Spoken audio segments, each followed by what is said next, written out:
Hi, Tash. Hi. How are you?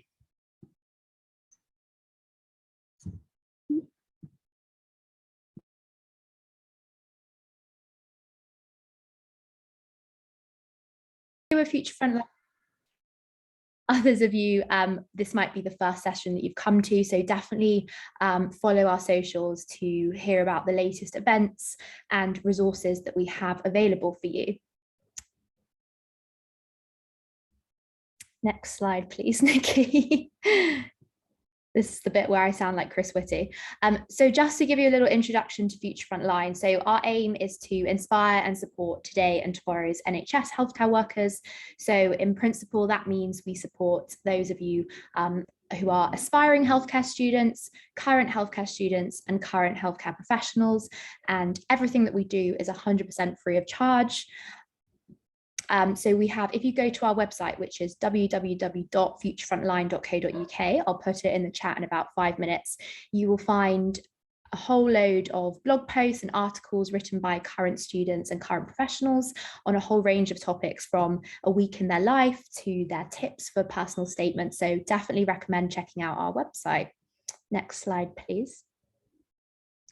Okay, so as I said, very kindly Medify are sponsoring this webinar.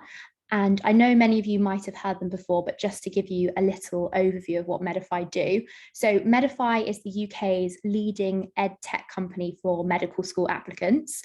And around 70% of UK medical school applicants use Medify to prepare for their admissions exams.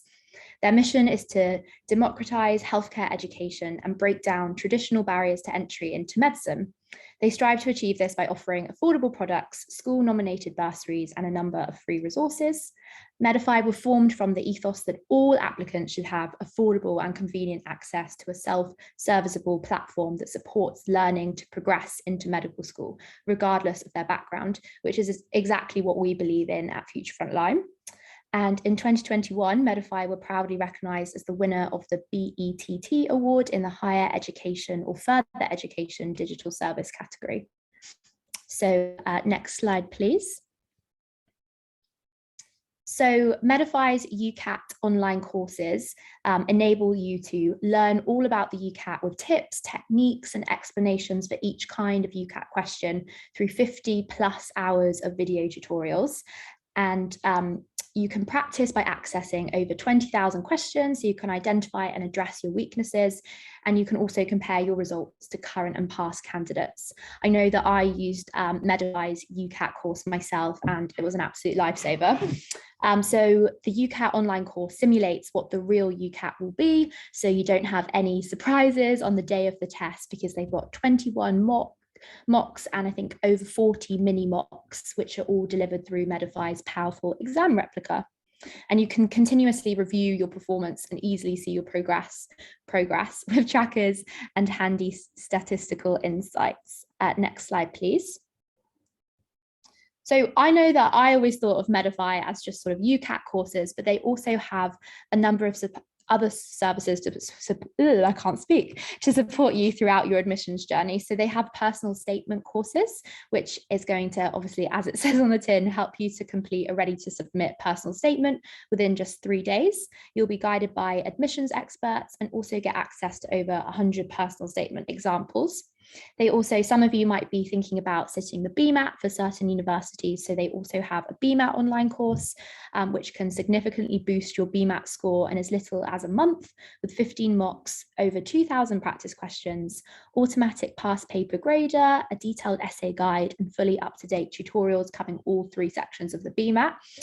If you guys would be interested in a BMAT webinar, then do get in touch with us either via email, Instagram, pop it in the chat if that would be helpful. And then finally, Medify also have an interview course. So Medify's all new interview course has in-depth video guides, videos of real students giving authentic answers to help you find your own style, and a knowledge bank covering everything that you should know before your interview.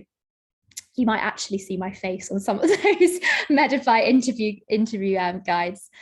So all of Medify, so Medify is a paid service, but all of their courses are priced really low, including the UCAT course, which starts at just £35. We would never ever advertise anything that was going to cost you guys loads of money, as it's just not necessary. And next slide, please. So Medify also have free resources available, which I didn't realize about, which sound really, really useful. So the first one is the work experience map. As you all know, finding work experience can be really difficult. So Medify have conveniently compiled work experience placements from around the UK. They also have an admissions guide, a comprehensive step-by-step admissions resource to help you better understand the admissions process. And then finally, they have detailed blog articles on the UCAT, BMAT admissions process aimed at empowering you with knowledge to improve your chances of getting into medical school. So I hope that was helpful to find out a little bit more about Medify. So that is my spiel over with. So I'm going to hand you over to Nikki. And yeah, I will be in the chat if anybody has any questions, but over to you, Nikki. Thank you so much, Tash. Hi, everyone. Lovely for you all to sort of be tuned in on your Sunday. I hope you'll find the sort of next session, next sort of hour and a half really helpful. So like we said, today we're going to be going over the UCAT. I personally as well used Medify when I was preparing for the UCAT, and I think it was the single best resource that enable me to do as well as I did and get into the universities that I wanted to. So hopefully following today, you'll walk away with a bit more of an idea of what exactly the UCAT entails and how you can best practice, including using Medify to help you with that journey. So today we're going to be covering, just to give you an overview of the different sections of the UCAT. And then we're going to cover sort of key exam techniques that I think you need to know for each section. And after that, we'll go into some practice questions as well. Just to help you reinforce your learning and see how you can apply the strategies to actual questions that you'll face. And then finally, just sort of go over how best to structure your revision for the exams you can do as well as you want. So yeah, and just a bit of background, if you don't already know me, my name's Nikki. I've just finished my third year of medicine at King's College London. And when I sat the UCAT, I was able to get in the top decile and got a band 1 in SJT. So hopefully that makes you feel that I'm in somewhat of a position to advise you on how to do well on the UCAT. And yeah, just hopefully you find this helpful. And as we said at the beginning, feel free to use the Q&A to post any questions that you have as well. And this session will be interactive as we go through the practice questions. So make sure to make use of the polls in the chat to sort of submit your answers A to E, so that you can get involved. The only way that you can really learn with the UCAT is practice. So best to get involved as much as you can over the next hour or so. So just for those of you that maybe aren't too familiar with the UCAT already, I'm just sort of going to go over what the UCAT actually comprises of in terms of what each section is about, really. So you have 5 sections of the UCAT, and the way it works is you have 2 minutes of reading time before you start your section, whichever section it may be. Then you have your allocated time for that section where you'll do your questions, and then you get a 2-minute break before you proceed into your next section. And the sections sort of in order, you have verbal reasoning, decision making, quantitative reasoning, abstract reasoning, and then your situational judgment. So just going through each of them. Verbal reasoning, it's sort of similar to comprehension tests you might have done in school. You get given a passage and then some questions that you have to answer based on the information you've read. Then decision making, that's sort of assessing your problem solving skills, making sound judgments, and sort of taking in a lot of information and then using that information to make coherent answers. Then quantitative reasoning is basically testing your sort of mathematical skills. Abstract reasoning is assessing, so it's all about sort of using shapes, spatial reasoning, spatial awareness, those sorts of things. And then situational judgment, as the name sort of implies, is testing your judgment in relation to various different sort of medical ethic related scenarios. So yeah, and this information is all on the UCAT website. So if you want to sort of read up a bit more on that, then go ahead and sort of look on there following today. So yeah, firstly, just before, like I've already alluded to, I really do, if there's only one thing you take away following today, it really is that practice makes perfect with the UCAT.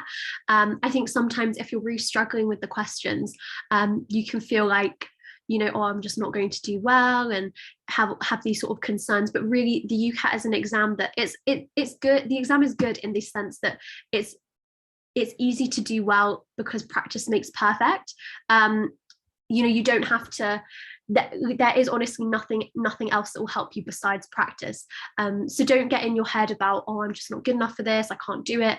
It really just is practice makes perfect, and that's where using things like Medify really help, because the more questions you do, the better you'll get at it. So yeah, what I'd say in terms of sort of approaching questions is, first you want to learn the key techniques that we're going to go through today.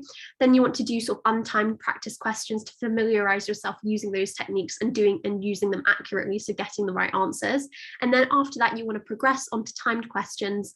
And just some sort of top tips that I always like to tell people is that when you're doing your practice at home, make use of having a whiteboard, so just like an A4 sheet of paper and like a Sharpie, so that you can practice using the whiteboard that you'll get in your exam. Same thing with the on-screen calculator. When you're using the official UCAT website or Medify, make use of using that calculator, because that really is the key to doing well in quantitative reasoning. If you have, when you go to sit it in a test center, you'll be doing it on a desktop computer, so having a keyboard, like that, hopefully you can kind of see what it is, although my background's blurred, but having a keyboard like that to sort of mimic what you'll have in the exam is really helpful as well. If you're on a laptop, if you're in a position to do so, you can get really cheap sort of Bluetooth keyboards, like £10 on Amazon. And I just think it really helps you getting used to sort of the layout of the keyboard for how it will be in the exam, just to help you be really quick using the calculator as well. So they're just some top tips, but as we go throughout the session, I'll give you some more top tips and tricks really. So yeah, we're just going to start now going through each of the sections that I just mentioned. So firstly, looking at verbal reasoning. So in terms of the way you approach these questions, on your screen on the left, you'll get your sort of passage of text, and then on the right, you'll have your questions, and you get a series of 4 or 5 questions about each passage. And these questions will either be sort of ones, sort of true, false, can't tell questions, or there'll be questions where there are actual statements as your answer options. So the strategy for this, it may seem counterintuitive, but the best thing is for you to first look at the question, not the passage. So you want to read the question and see what the answer options are first. And from that information on the right-hand side of your screen, you want to pick out keywords, and you want to then use those keywords to skim read your passage and find said words. And that basically just means that you're sort of filtering out what you're reading and helping you get through the questions as quickly as possible, as verbal reasoning is a section of the UCAT that can be quite time pressured. So yeah, what you want to do is identify your keywords, find it in the passage, and then when you find, say your keyword is, I don't know, bread, for example, you found the sentence that says bread. So you want to read that whole sentence, but you also want to make sure that you read the sentence immediately before and the sentence immediately after that sentence containing your keyword, just so you have the full context of your keyword basically. And that just helps you just want to work through that with each of your answer options, just to familiarize yourself, just to get through the passage as quickly as possible is basically what you want to do. So we're going to go on to sort of some practice questions, just so you can use that technique. But before we do that, what sort of words do you guys think are keywords? So use the chat to sort of put in your suggestions here. So by keyword, these are particular words where you've got a big chunk of text, but you're only looking for a particular word. So please use the chat to type in what you think would make a good keyword, a word that's easy to spot amongst a lot of text.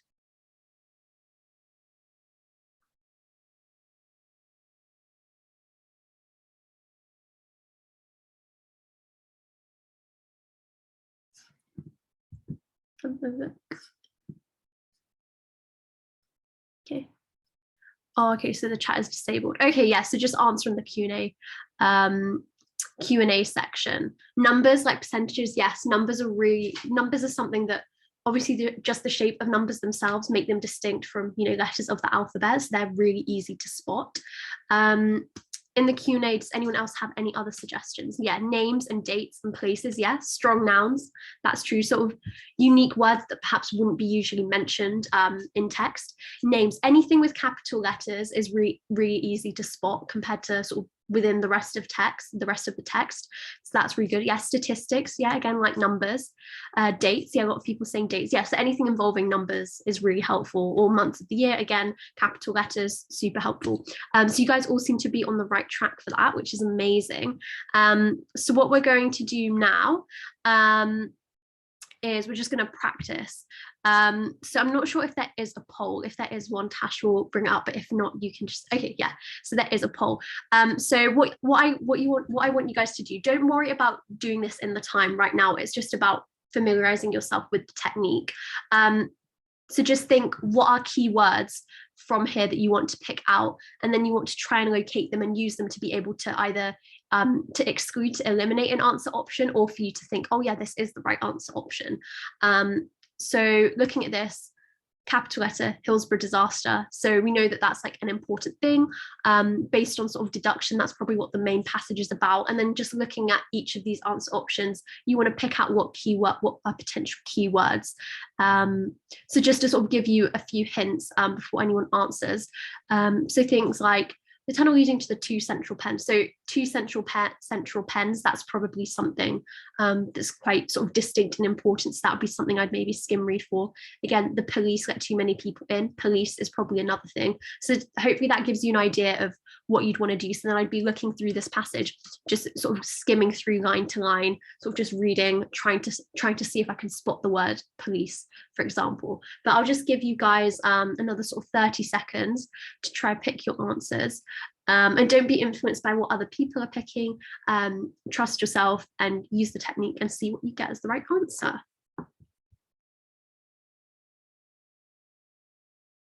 Okay, do you want to shut the poll now, please, Tash? Only 20 people are still answering. Maybe give it another. Okay, we'll wait a little bit. Yeah.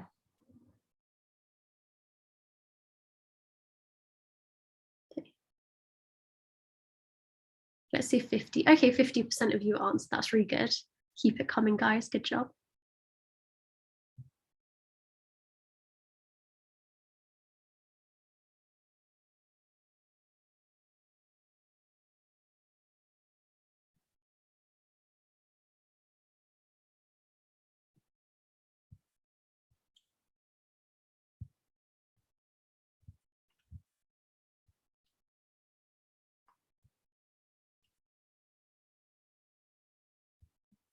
Should I end it now? Yeah, I mean, 75 people have done it, so that's cool. Great. So we'll end it now.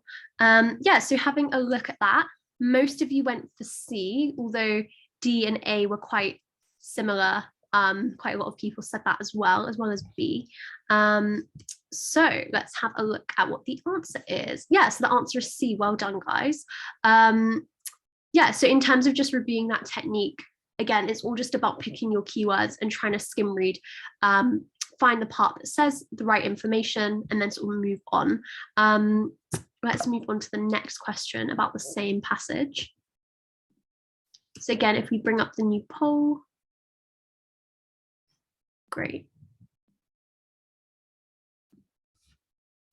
So again, same thing. And also something to mention is you don't have to work through these options in sort of order of A to D. So see, for example, numbers is something that we mentioned is really useful and an easy thing to find. I've noticed that D has like a number, so that's a good keyword. So I'm going to start with this one first, because then I can quickly identify or eliminate it. So again, don't be afraid to sort of deviate from sort of working in order, basically. But yeah, just have a go at that, and then we'll review this one together. So I'll show you myself working through each of these, just to give you an idea of how I would do it.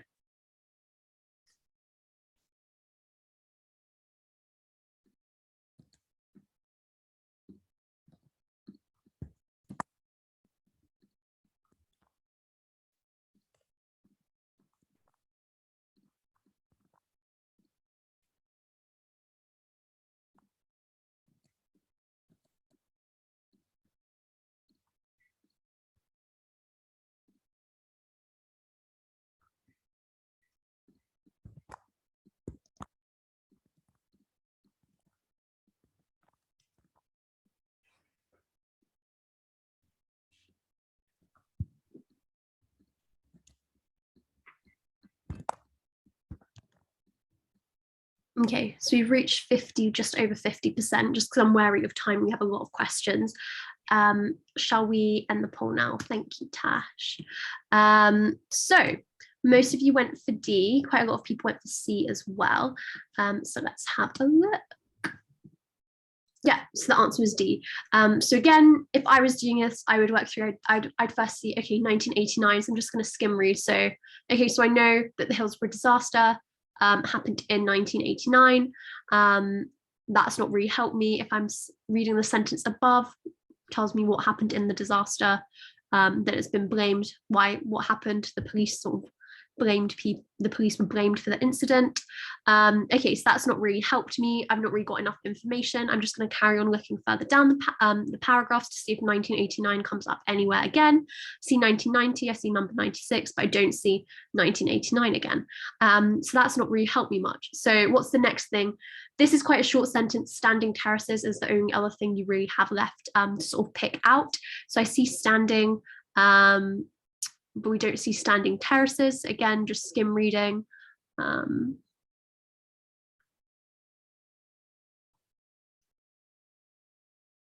Okay, so the findings of the report resulted in the elimination of standing terraces at all major football stadiums in England, Wales, and Scotland. Again, they're referring to an inquiry of the disaster. So based on that, I can deduce that when the disaster happened, which was 1989, there were standing terraces. And we know as well that it happened at Hillsborough Stadium. So based on that, I didn't even have to look at the rest of the answer options, and I can confidently say that the answer is D. So hopefully that reinforces to you guys, don't be afraid to sort of work out of order. And again, as well, if you pick a keyword and it doesn't really help you very much, don't worry, just pick another one from that particular sentence before you move on. So yeah, that was that one. Moving on to this one, if we have the answer, if we have the poll now, please, Tash.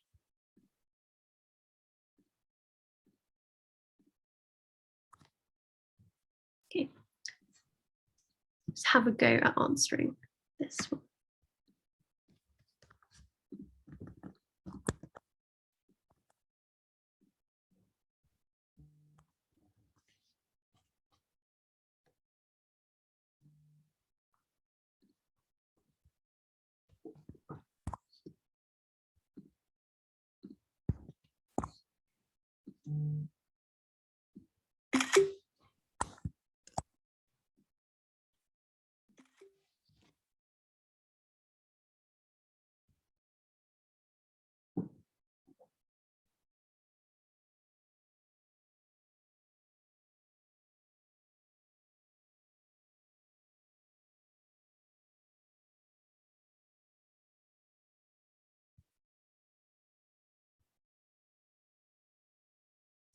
Okay, so we've just gone over 50%. So we've hit 60 now. Great, thank you, Tash.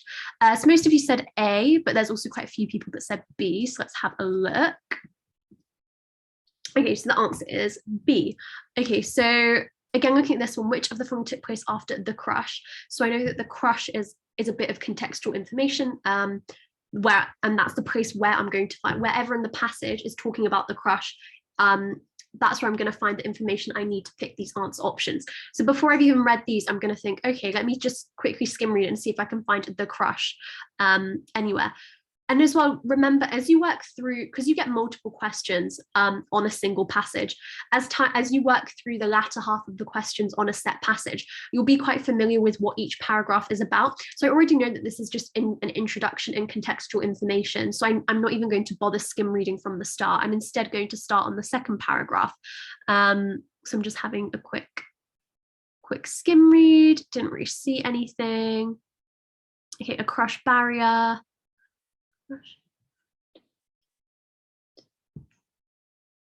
So again, just skim reading everything.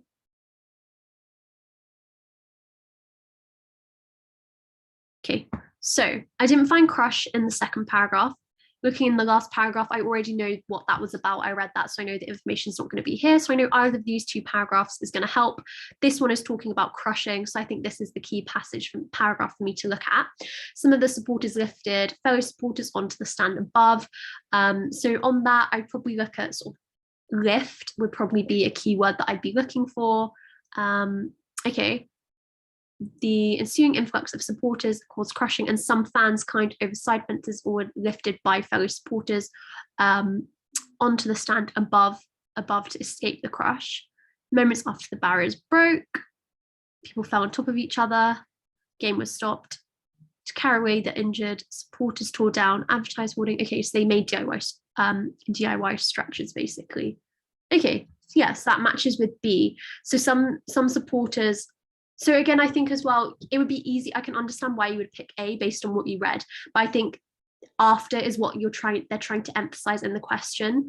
So they're talking about people being lifted sort of over each other. This was sort of during the process, whereas moments, so sort of after the crush, that was when people were carried away on stretchers. That's why B is the right answer. So hopefully that helps. We'll move on to the next question now. So again, if we could have the poll, please, Tash.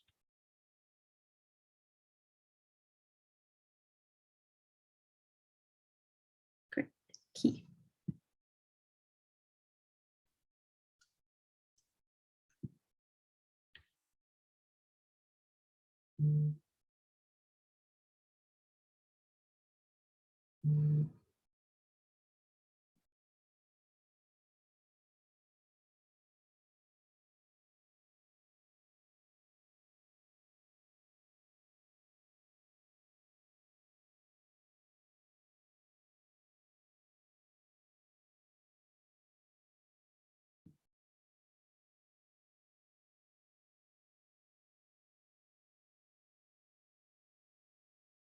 Okay, so you've hit 50%. If we could stop that now, please, Tash. Great, thank you. A strong majority for B this time. Let's see if lots of you are right. And yes, you guys are. So yeah, fantastic. Well done, guys. So yeah, just using the same techniques again, basically. Okay, so now before we sort of launch the poll, what we just had was the sort of one where you have a passage, and then your answer options are sort of statements, which you either want to you're trying to eliminate, or you identify the statement that is true. And we've said our technique for that is we're identifying our keywords from either the broad statement for the answer options or from the answer options themselves. This time we have our true, false, can't tell statements. And it might seem a bit silly, but I think it's important just to remind yourself of what true, false, and can't tell actually mean. So true means that based on the information in the passage, you can 100% say that the statement is true. Whereas false means there's explicit contradictory information in the passage, whereas can't tell means based on the information you've been given, you can't infer whether the statement is true or false, because I think sometimes people can get mixed up between false and can't tell, so it's just really important to remember that, really. Again, you want to be using the skim reading, like keyword skim reading technique, but this time obviously true, false, can't tell are not going to be keywords for you, and instead you're going to locate your keywords from the statement itself. So yeah, again, this time just to walk you through this first one, if I was picking keywords, we said things like capital letters are helpful. There's a lot of capital letters here. So Labour, they're talking about Labour, Conservatives, Liberal Democrat coalition, is largely demonstration of adversarial politics. Okay, so I'd say this is a capitalized phrase, really. So I'd say this would be the best thing first to have a look for, just because firstly, in terms of like actual space, so ignoring this as words that you read and looking at it in terms of shapes, Liberal Democrat coalition takes up a lot of space within a single line, and there's a lot of capital letters, so it makes it quite distinct and easy to spot. So that would be the first thing that I would look for. And then based on that, you can then, whether that's successful or not, you can then see if you need to pick out different keywords from the statement. So we will launch the poll now. Tash, please. And you guys can all give your answers.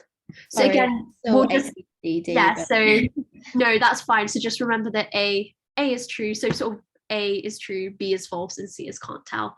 So yeah, we'll just give it time for at least 50% of you to answer that.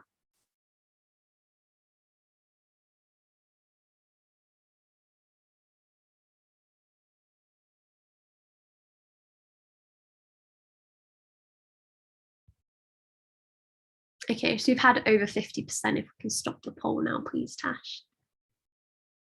Great, thank you. So a lot of people said can't tell. So let's have a look.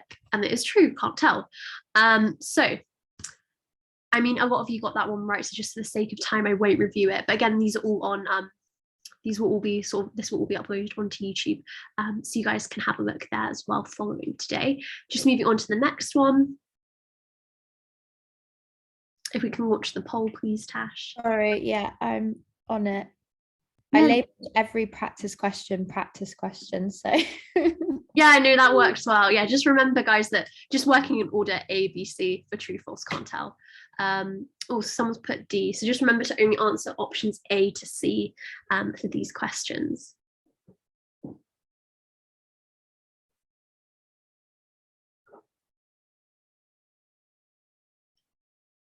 Oh, people are very speedy on this one.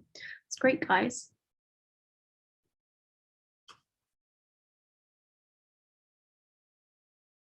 Okay, can we stop the poll now, please, Tash? Wow, a lot of people really quick with this one. Okay, so overwhelming majority went for true. Let's have a look. And again, yes, true. Well done, guys. Amazing.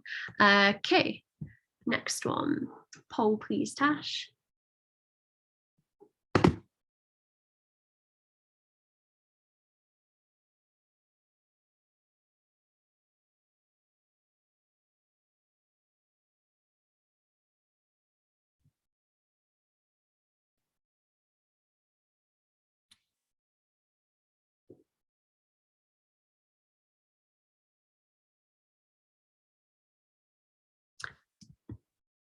Okay, I've just noticed a question.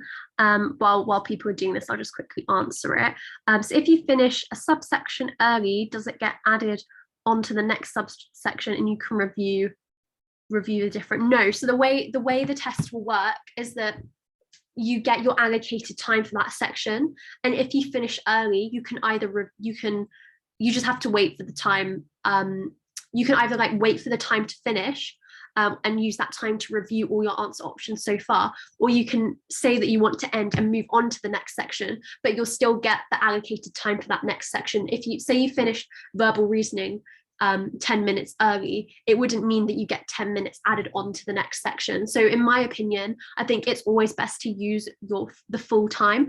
I'd say in my personal experience, the only section where I felt that I had a lot of time left was situational judgment, which was at the end anyway. I think you will probably need all the time for each of the sections.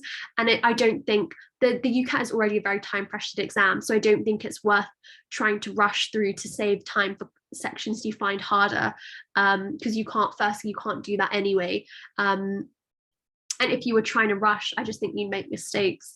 So yeah, I would say firstly, you can't add extra time from previous sections, but anyway, just like take your time.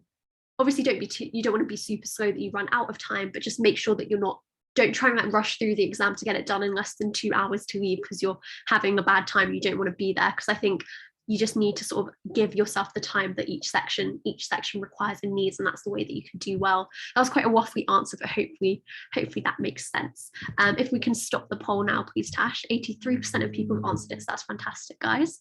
So again, overwhelming majority went for A. And again, yeah, true. Good job, guys. I'm just wary of time, so I think we will move on to our next section now, which is decision making. If anyone has any questions about verbal reasoning, just put them in the chat and either Tash will answer them or we'll sort of cover them at the end. But the way decision making works is there's sort of 6 types of question that can come up within decision making, which I've sort of put on this slide on the right for you. And I've just got a couple, you can sort of read that in detail in your own time, like going away from today. But I just want to give you some top tips that I think work for a particular couple of these decision-making sort of subtypes of question. So your logic puzzles, so just to quickly review it, that's where you get sort of multiple choice, and you've just got to sort of answer the multiple choice question, basically. Just always work by elimination. I think for decision making in particular, elimination is always the best strategy, just because sometimes the sort of deductive reasoning they want you to use can sometimes be a bit difficult or confusing. Decision making was one of my sort of like weaker sections, and I found that elimination really helped me there. Syllogisms, that's where you get, if you have practiced before, it's where you get the sort of yes no's that you sort of drag and drop. And with those, I would just say, don't bring any, this applies to the whole UCAT, but don't bring outside knowledge into anything, even verbal reasoning. If there's like a statement and you know 100% if the answer is false, if it's not said in the passage, it would be can't tell. So just always remember that you don't bring any outside knowledge and only use information given to you to pick your answer. Probabilistic reasoning, that's where they give you two sort of things to compare. They're usually like two similar things. So like a bicycle or a motorcycle, for example, and then they give you various facts about the two, and sometimes they'll explain the information in terms of fractions, and in other times they'll give it in decimals, and then they want you to use that information to sort of pick your correct answer. What I would say is, just for that, convert all your fractions to decimals so you can easily compare the two variables to pick your correct answer. And then Venn diagrams, if it's a question where you need to draw out a Venn diagram, use your whiteboard to do it. Whereas if it's one where you get a Venn diagram, you're given a Venn diagram to look at, which we'll sort of cover in our example questions, just make sure you look first at your answer options and the key for the Venn diagram, because before you look at the diagram itself. So for all of decision making, if you get given a table, a chart, a Venn diagram, don't spend time trying to analyze and figure out what's going on first. Look at the questions first and then look at it, because otherwise you waste a lot of precious time in the beginning trying to get your head around this graph or chart or whatever they throw at you. Yeah, that's sort of that's the technique that I use that really helped me. And then again, strongest argument questions, where you have to pick sort of the strongest, or like, yeah, the strongest argument. It's helpful to think about what makes up a strong argument versus a weak argument. So this was sort of a table that I learned when I was preparing for the UCAT that I found helpful.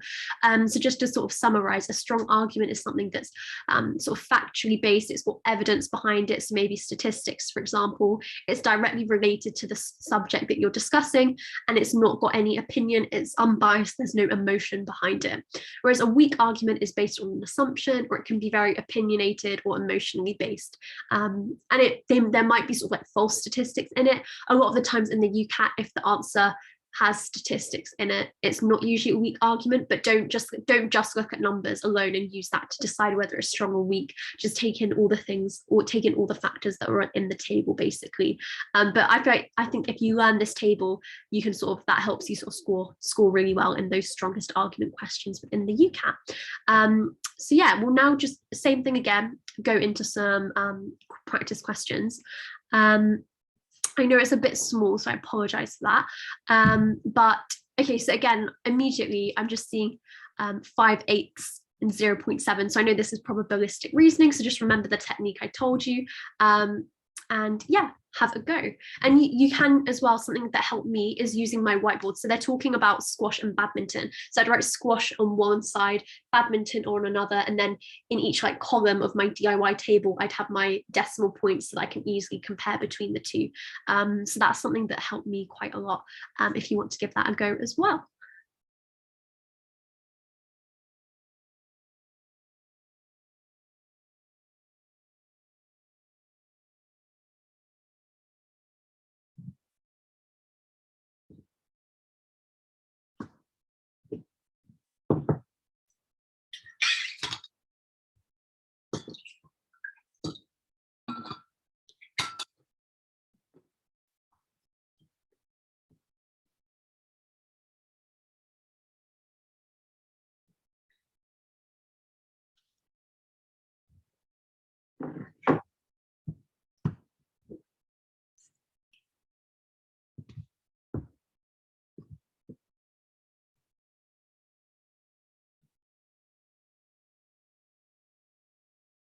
So 40% of you've done it, so that's great. Hopefully we can get to 50% in the next couple of seconds. Don't be afraid to put an answer even if you're not sure. Same thing that applies for the real exam. If you have no clue at all or you're running out of time, just guess answer options. There's no point in leaving something blank because you've still got a 25% chance that you might get it right, which is still decent odds. So yeah, if we can pause the poll now, please, Tash. Thank you. So most of you went with C, so let's have a look. So yeah, the answer was C. So again, like I said, use your whiteboard to jot down key points. This is what I would do. Again, another top tip when you're in the exam, if you're using the whiteboard, just to save time as well, because writing can slow you down anyway.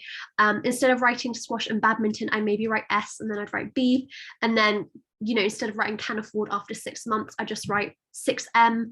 Wants to continue, I could just write C. So think about ways that you can take quick shortcuts as well. It may seem like, oh, that's not really going to make much of a difference, but imagine if you're making those changes, that's going to save you 2-3 seconds, and 5 of these questions come up. That's already 15 seconds that you've saved for yourself. And in the UCAT, 15 seconds can be a lot of time. So yeah, just make sure whilst you're doing your own practice as well, you might come up with your own ways that you can make shortcuts as well. And I'd really just encourage you all to do that. So yeah, that's the sort of worked example regarding that. The key again, making a table and converting everything to decimals is really how you can do well in these types of questions. Okay, on to our next one. If we can have the poll, please, Tash.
Great, if we can stop the poll now, please, Tash. Great, so most of you went with C, so let's have a look at this one. And yeah, the answer is C. In terms of this one, this is a Venn diagram question, so you want to draw a Venn diagram. How do you know that? So I'm being told that so someone's selling things with different elements. Okay, so gold only, palladium only, or both, or neither. These are sort of these only, either, or both. These are sort of key things that are telling me, okay, this is a Venn diagram question. So I immediately know I'm drawing out a Venn diagram. So immediately on my whiteboard, I'm drawing my 2 overlapping circles and then labeling that and then filling in the information. So hopefully if you did that, you would have got something that looked like this. And then yeah, based on that, containing neither, you would have got 350, which is C. So well done to all of you who did that. Right, on to our next one, another type of Venn diagram question. If you can launch the poll, please, Tash. And while she's doing that, just remember what I said about how you approach these questions where you get given a Venn diagram in terms of your exam technique. Nikki, quick question. You're not able to take in paper and a pen, are you? No, you're not allowed to bring in anything with you. If you have sort of usually for exams, if you have personal sort of assessment arrangements, I'm not sure how that affects things. I think you only get extra time, but that's something to look into with the UCAT website and your test center. But no, you'll get given your whiteboard and pen, and your whiteboard is basically a laminated, at least when I did it, it was basically a laminated sheet of paper and then a permanent marker, so you can't actually rub things out. So you want to make sure that you're not wasting a lot of space on your whiteboard. You can, I think, put your hand up and ask for more of the whiteboard, but again, that wastes time. So I'd say practice just using like one blank sheet of A4 and using like a Sharpie to sort of mimic what you'd be doing in the exam. Yeah, that's what I would do. But to get sort of the latest information, I would also check the UCAT website just in case things might have changed. And then the other question, which I'm pretty sure I've given the right answer, is how long do you get per question on each section? And I've said that there's just a set time for each section rather than each question, if that makes sense. It's Yeah. okay to get through the questions in each section in that amount of time. So you could spend 5 minutes on one question and then 30 seconds on the next, which probably wouldn't be the best of ideas, but yeah, if that makes sense. Yeah, that's correct. It's the computer's not going to sort of like time out. And in terms of your exam technique, the way you can work it out is that table that was on that one of my first few slides. If you obviously do the time, so if you have if you divide the number of because you know the number of questions and then the time you have, you can do that division and work out per question how long you have. But I'd say you don't want to waste too much time staring at the countdown clock in the corner to think, oh, has this met how many seconds have passed? I think more just be as quick as you can and do your timed practice for each of the sections, and then I think that's a better way of doing it rather than sort of religiously staring at the clock in the corner. But yeah, a lot of people have answered this one, so if we could pause the poll now and just review the question, please. Thank you. So a lot of you went for D. And yeah, a lot of you are correct. So again, just to reiterate the exam technique I was talking about earlier, immediately, I'm not going to bother reading this information first. 9 times out of 10, it's just a bit of context that's not really important. Instead, I see my shapes based on how many ordered pasta, risotto, and lemon pudding. Okay, so pasta, so I know that it's this sort of squarish looking shape. Risotto, this one, and lemon pudding. So I'm looking for these 3, but not intersecting with those 2. So I've got my square, this one, lemon pudding. Okay, so we're looking in this area, and yeah, it didn't involve those 2, 7. So yeah, that's the sort of way that I would do those sorts of questions. Again, we didn't even need to read this information. And if you'd have done that first and then looked at all of this, you might have wasted a minute unnecessarily. So hopefully that reinforces the fact that you don't need to do that. Okay. So yeah, that's all just written down what I just explained. Right, on to our next drag and drop question. So again, remember, don't bring any outside knowledge for these ones. I'm not sure if the poll works for this. Oh yeah, okay. Ignore the poll. If we end the poll, I think if you can just type in the chat what you think it would be. Let me try enable. Yeah,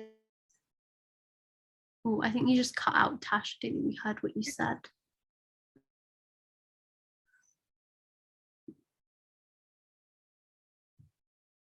Okay, let's see if people. Oh, I think the chat is working now. So yeah, if you just want to type in, if you thought they were all no's, you just put N, for example. So yeah, just do that in the chat, and then if you want, you can just send it to the panelists. If you don't want other people to sort of know what you put down or anything, and then I'll let Tash tell me when she thinks is a good time for me to review it and then move on. And while you're doing that, we'll just answer some more of the questions in the Q&A. So a couple of people have been asking about how long would you suggest to start revision for the UCAT, e.g. 3 months before, 1 month before.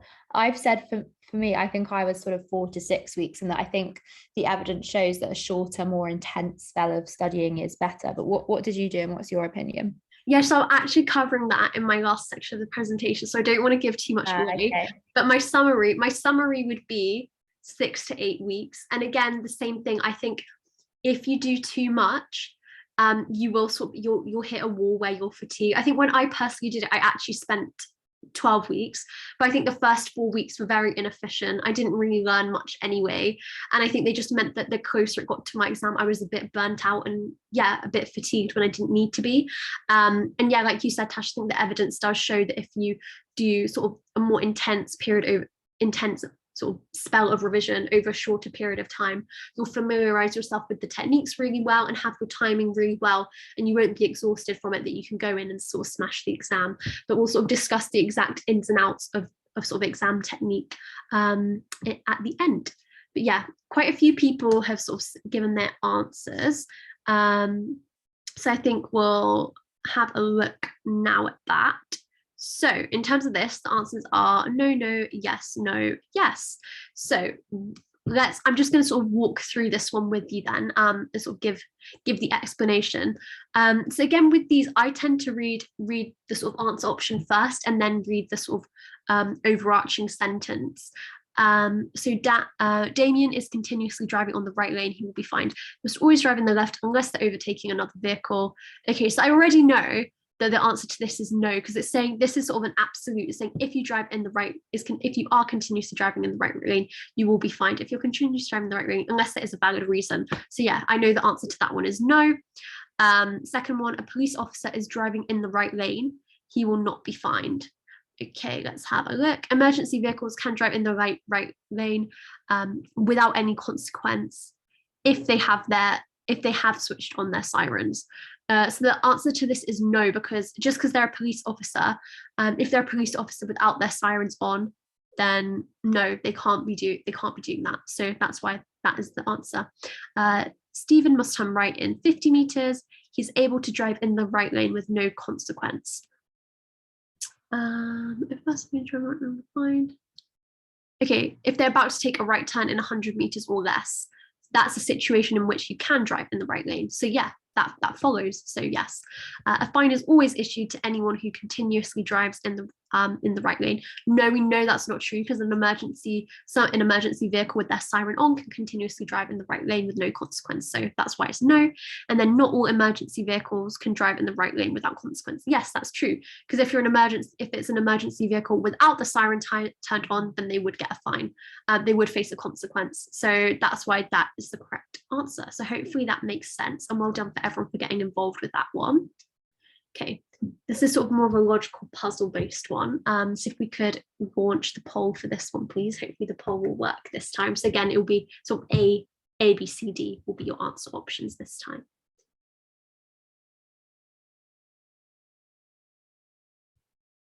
Do we have a poll, Tash? Sorry, yeah, just no worries, thank you. There we go.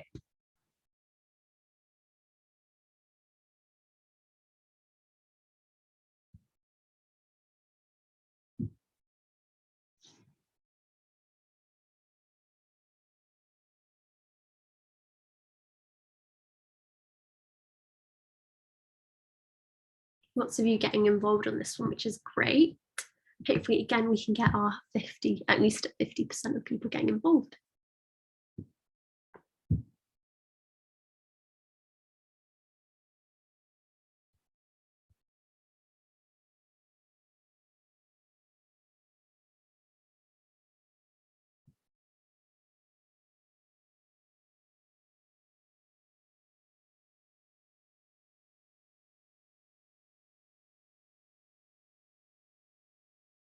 Okay, so that's over 50%. If we can end the poll now, please, Tash.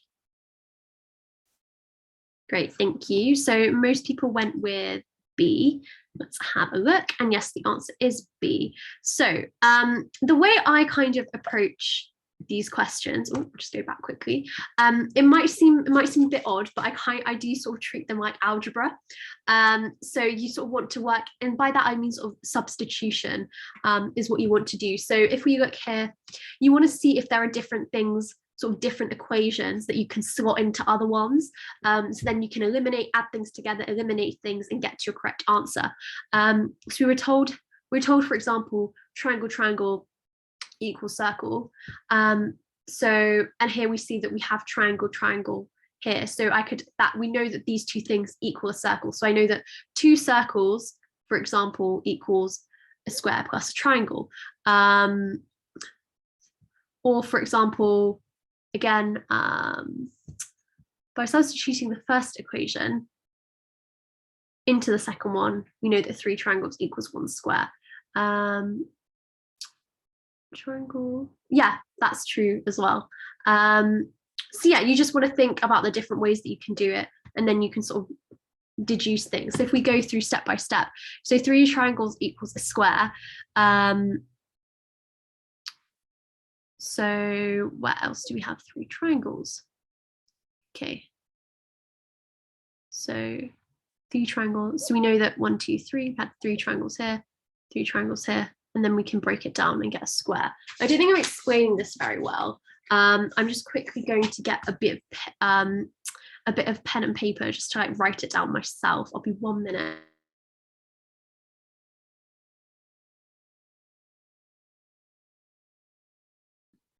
If anyone has any questions in the meantime, feel free to pop them in the Q&A. But from my experience, I was saying in the chat earlier, I did the UCAT. It was not even the UCAT back then, it was the UKCAT in 2016, hence why I'm not running today's session. But from what I do remember from 2016, the abstract reasoning section was what I really struggled with. So if you'll find that you have stronger sections and weaker sections, and that's really common. And the abstract reasoning one, I could never get my head around. So yeah, just know that the UCAT is really hard, and don't beat yourself up about it. Just practice as much as you can. Yeah, so a question about how many hours a day is needed for revision. I mean, it's so subjective and it's so different. It depends, you know, I'm a big believer in someone could sit at a desk and say they've done 8 hours a day, but, you know, have they been on Instagram? Have they been zoning out, looking out the window? So just try your best without burning yourself out. I think Nikki is back now. Sorry guys, yeah, I think that just goes to show, like, even though I'm a med student now, like sometimes you get a bit flustered, you think, okay, I need to like review this. So the way I did it, I don't know, because my screen is probably like broken down, but I sort of wrote everything down on paper. So the way I approached it is that, yeah, like I said at the beginning, so we know triangle plus triangle equals circle. Then we know that triangle plus circle equals square. So if we substitute those two in, I know one square equals 3 triangles. And I do remember when I was doing the UCAT that if you get answers where the sort of substitutions you want to do is where you want to get a single shape equals X however many of the other type of shape. They're the sorts of substitutions you're looking for. If you're getting things super complicated, then your substitution probably isn't going to help you. So we already know that.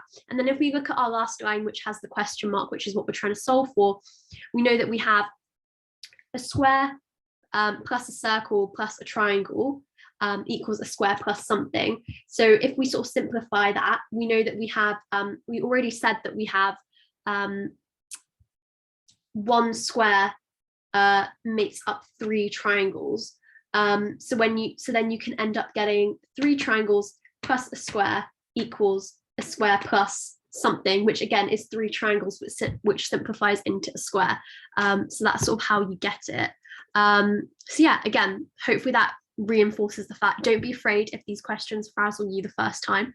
Take a deep breath like I did, get your pen and paper, and write things down, write your substitution, and yeah, and that's how you solve for it really. And make sure you get your substitution in the format of 1 thing equals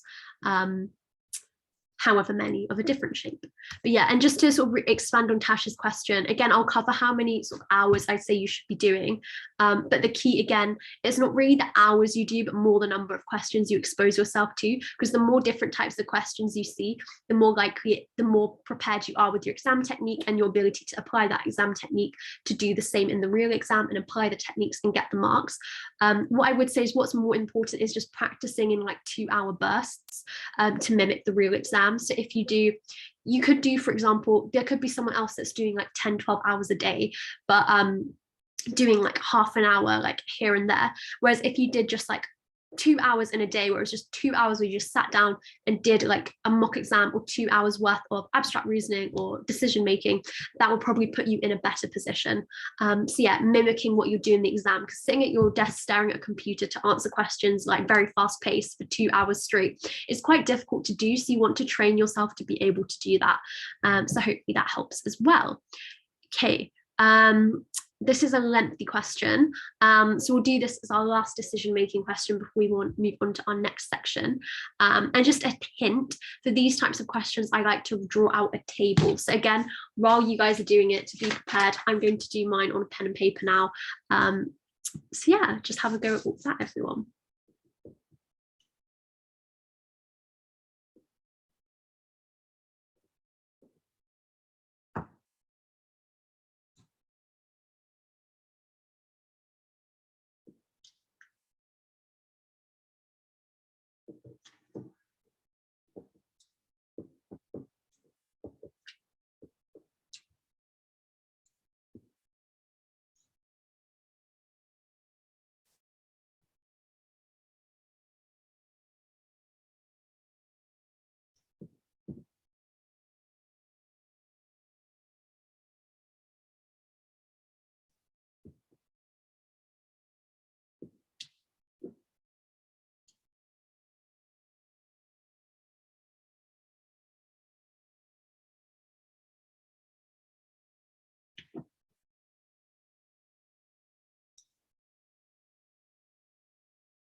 Okay, we'll just give it a couple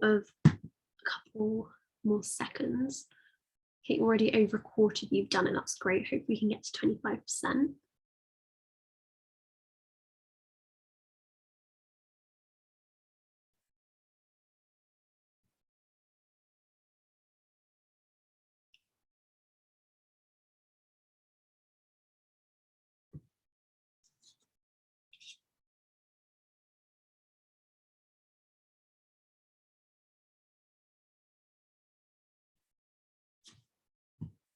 Okay, if we pause the poll now, please, Tash. Great. So most people went the D. Let's check what the answer is. And again, yes, it's D. The way I like to do these, like I said, is I like to draw out a table. Again, saving time, like A, B. I could even write things like L, E, L, D, M, S, for example, and just using the information you get.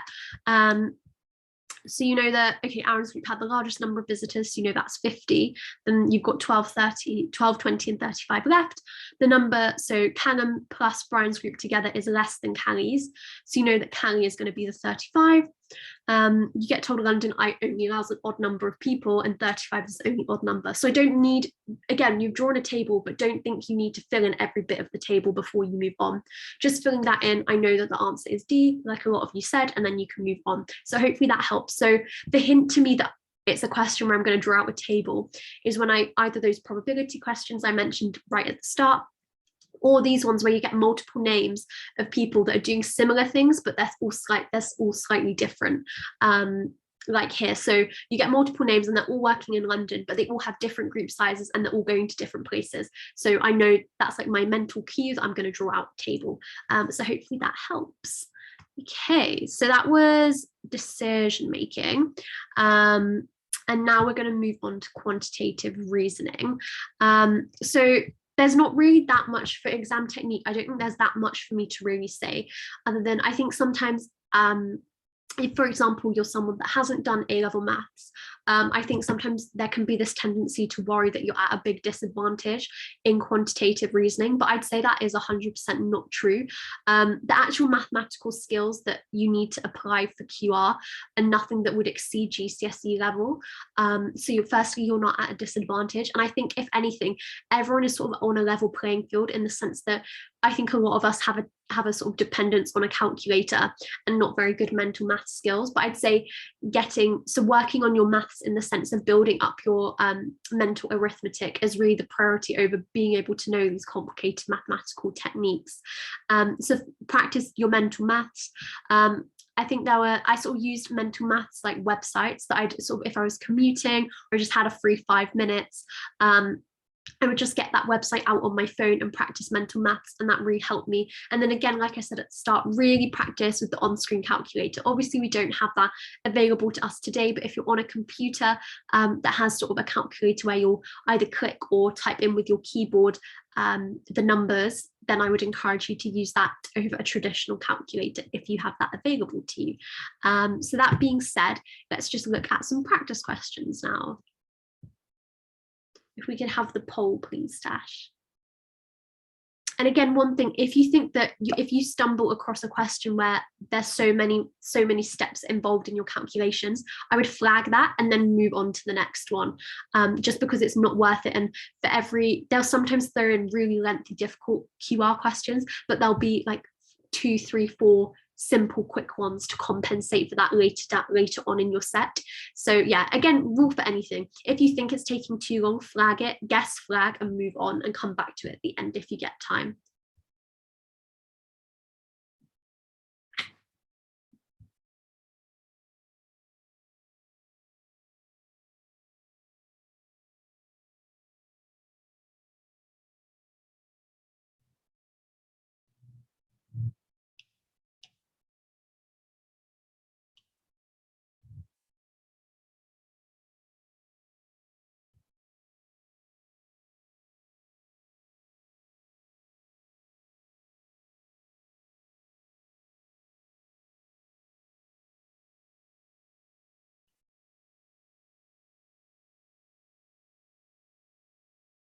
And another top tip, we'll go over some more top tips sort of once we finish this question. So 43% of you've done it. So now 45, hopefully we can get to 50 in the next couple of seconds. Okay, so we've hit 50. If we can stop the poll, please, Tash. So most of you went for A. Let's have a look now. Yes, the answer is A. So hopefully that was a fairly straightforward calculation. The first sort of thing I want to say is, again, like with the Venn diagram questions or a lot of the other questions we've had so far, in general, you don't read all this information and spend time analyzing this table before reading the question. Read the question first, and then look at the table or chart to see if you can gain the information you need to pick your answer then. If not, then go and read the top sort of mini paragraph, because otherwise, again, you're going to waste a lot of time. So percentage increase in postgrads applying for jobs between 2002 and 2003. So again, that's simple sort of percentage increase. So that will be the sort of difference between the two divided by the new. So postgraduates, 2002, 2003, and it's applying for jobs. So I know I'm going to do 4260 minus 3140 divided by the original, and then that will give me my answer. And then again, another thing with the on-screen calculator, when you're doing questions where you want a percentage, I know obviously in maths you're taught to, do your fraction and then times 100 to get your answer as a percentage. In the UCAT, don't waste time sort of doing the times 100 step at the end as well. Just get your answer, which is in a decimal format, and mentally in your head move the decimal point by 2 spaces. So what I mean by that is, say your answer you get, in this case it would have been 0.036142, for example. I can just in my head move the decimal point to get 36%, rather than doing times 100 as well, which is a few more clicks, or typing on the keyboard, which is going to waste valuable seconds. So again, just another tip that you can shave off a couple of seconds, and over time that will add up and make a difference. So next one.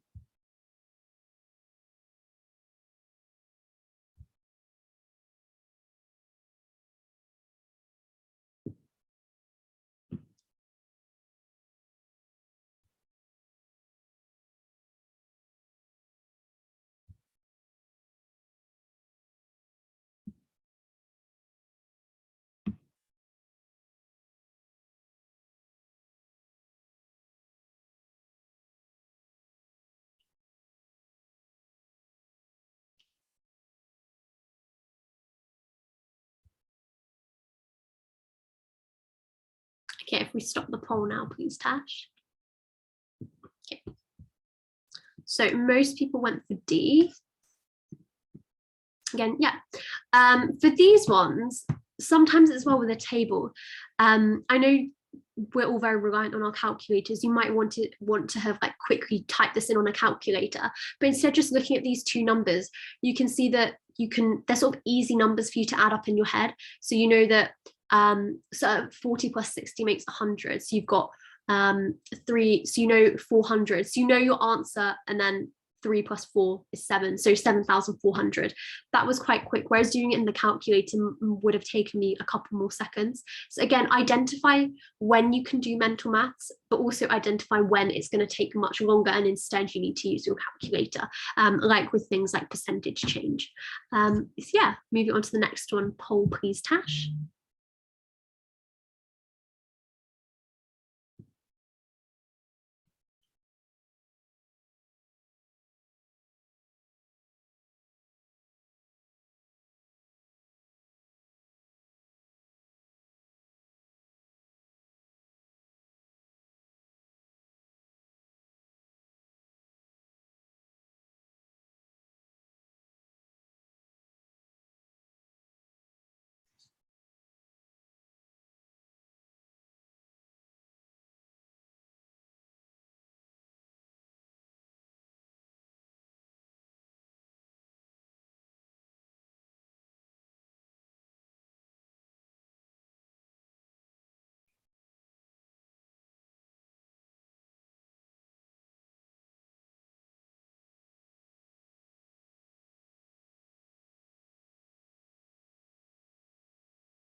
Okay, we just hit 50. If we can stop the poll now, please, Tash. Great. So most of you went for B, and that was the correct answer. Again, when multi-step calculations, you want to jot I find jotting numbers down just so I don't forget, because obviously you have to clear the calculator before you do your next calculation. So writing down the answer that came up on the screen last time is helpful, just to make sure that you don't forget. Again, it's being in the actual exam is a high stress environment, and sometimes then that can mean that you can read a number and think you've remembered it, and then it just disappears, and then you waste time having to repeat it. So just jot things down on the whiteboard as you go along. Again, for this one, there were 2 methods. So over the 2 years, what's the number that applied for jobs but failed to be selected? So you've got your different categories here. So you could do it for each for graduates and postgrads for each year and then add it all together, or you can just do like the total number that applied minus the total number selected for the whole as like a sum calculation, and that's quicker. So being able to identify things like that, again, saves you time. Yeah, so I think for the sake of time as well, it's 1:15. So I think we're going to move on to abstract reasoning. So there's quite a lot, I've got a couple of slides here regarding the sort of exam technique of abstract reasoning.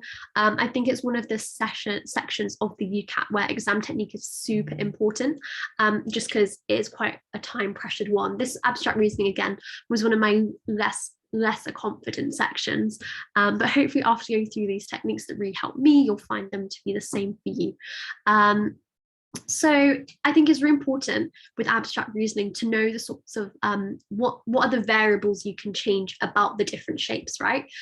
So by knowing what can change and what the common patterns they use that they want you to spot, whenever you get an abstract reasoning question, you can run through that mental checklist in your head of the common things, and 9 times out of 10 the pattern will be one of those common things.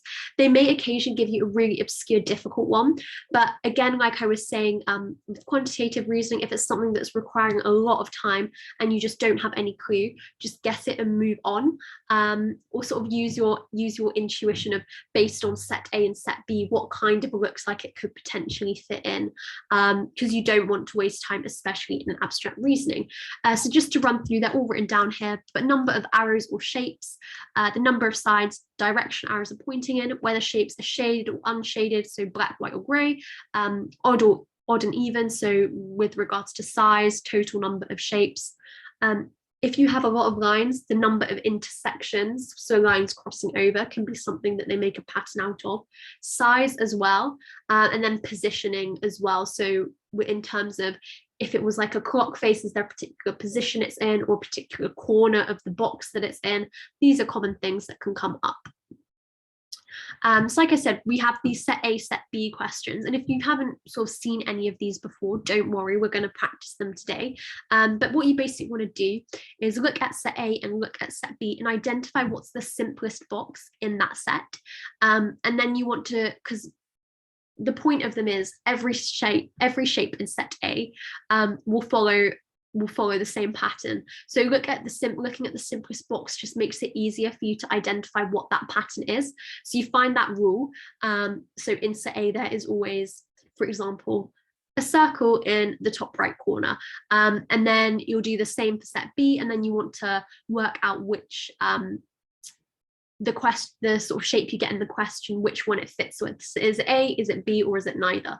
So yeah, that's how that works. So just practice, excuse this one, we're going to look at this one. So if you start the poll for me, please, Tash. So again, use it as sort of ABC. So A, if it's, oh, can we reset the poll, please, Tash? Oh, great, thank you.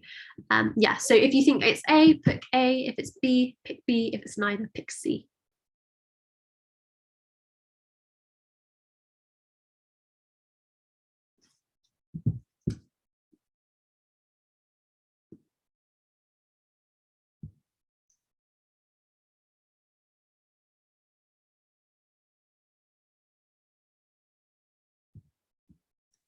Okay, we've hit 50%. If we can stop the poll, please. Great, thank you. So most people went with B. Let's have a look now. And yeah, the answer is B. So the pattern for this one. So again, so this is the pattern, but first using my technique, so picking the simplest box in each set. So for me, I would have said that this one was the simplest for set A, and then I would have said these two are very similar, so either or. For continuity, you'll pick this one for set B. So first off, I can see that in set A, so we've got sort of a shaded shape in the middle, and then you've got sort of two outlines around it. Whereas you have a shape, it's either it's shaded or not, and then you've got a single shape, you've got a shape and then it's outlined, got one outline around it. Again, patterns will usually between set A and set B be quite similar. So although everything's been shaded here, that might not be an absolute. So if I were to get a shape that was unshaded and then be outlined twice, I'd still pick it. I would still pick it as A. But yes, if we look at these, we've got two shapes, each outlined once, which matches set B. And like I was saying before, if you couldn't work out what the pattern was, just sort of looking and using like your judgment and your gut instinct, really, you could say that this looks quite similar to both of these. So if it's probably not A, and it's either going to be B or neither, and it looks really similar, so I would pick B. So again, just to reinforce, if you can't work out the pattern, don't worry, sometimes you'll be able to just sort of make a really good educated guess. But yeah, that was that. Okay, so on to this one. Okay, so I don't think this one, if we cancel the poll, please, Tash, if you just answer in the chat, like the decision-making one. So if you just work your way through sort of this one, so sort of the first two reading sort of left to right, and then the bottom two reading left to right, and just put, you know, A, or A, whatever you think the answer is. So we'll just wait for you to do that. While people do that, are there any questions that you needed me to answer in the chat, Tash? Just about increasing speed. Like how to do that? Yeah. I don't even know what, I don't know if you know what that word is. It's been so long since I did the UCAT. Have you got on the Q&A? Oh yeah, let me have a look. Oh, how can we increase Syllogism. speed with syllogisms? So syllogisms are your they're your drag, I believe they're your drag and drop ones. Let me just check. They're your drag and drop ones. Just correct me if you just the person who asked that question, if they just reply to their question as terms of which question they're exactly referring to, just to make sure I give you the advice on the correct one. But with anything, it just is practice. I think as long as you're using the particular techniques that work for you, and you're getting them correct and using them correctly, I think it's just a case of the more practice that you do, the better you'll get. Again, something that I would say is that that, like, no matter who you are, there are going to be quite certain types of questions that you find harder. For me, that was the abstract reasoning set A, set B questions, for example. So it's just a case of acknowledging that there will be certain question types that take a bit longer for you, but it's about thinking then, in that case, how can you save that time within that set to sort of give yourself extra time for those questions. So for me, the sort of sequence questions in abstract reasoning I found quite easy, whereas the set A, set B I found difficult. So I'd get through the sequence questions as quickly as I could first. So I'd sort of click the arrow and do all of those type of questions first, and then I do my set A, set B questions, because I could rest assured that I was confident in my answers with quite a lot of the other questions, and I had a bit more time now to dedicate to these harder ones. That is what I would say, and hopefully that's helpful. Okay, so quite a few people have given their answers, so I'll just go through that now. So we have B, neither, A, A. So in terms of the pattern, this time it was just about the arrows. So like I said before, arrows in terms of direction, number, that's something that they can really is a really common thing for sort of come up in terms of pattern. So if you ever get arrows, I'd always test that pattern out. So immediately, again, picking your simplest box, this would be your simplest box because it's not got any shapes. So that's already a clue to me that the pattern is to do with the arrows, not the shapes. So here I see there's 3, and then simplest box I'd say was this bottom one where you've got 1 shape, 2 arrows, and here there's 2 arrows. So again, by knowing that information, you can pick your answers, and hopefully that helps. Moving on to this one. Again, if you just sort of do the top 3 left to right and then the bottom 2.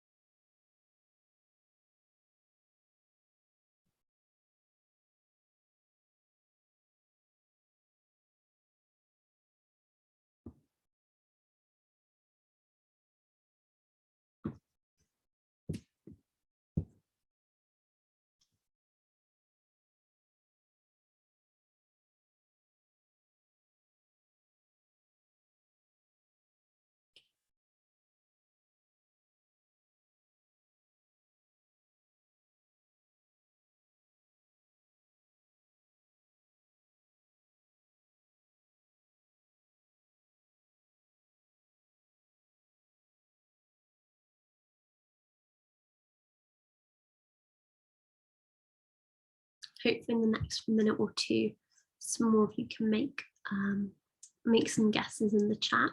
No, we're quite tight on time, so we'll just go over this set A, set B question, then we'll do one practice question from each of the other abstract reasoning question types, and then we'll move on to our situational judgment, which hopefully won't take us too long. I think most people, situational judgment tends to be one of their stronger sections.